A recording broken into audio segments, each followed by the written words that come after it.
2025年咧，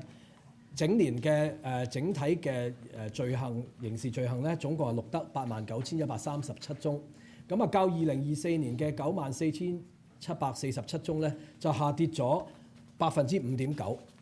絕大部分嘅主要罪案咧都係錄得下跌，咁啊包括咗行劫、爆竊、強姦、非禮、傷人及嚴重毆打、盜竊、刑事毀壞、勒索、青少年及三合會相關嘅罪行。詐騙案咧，經過咗幾年之間咧嘅致力我哋做咗好多唔同類型嘅功夫之後咧，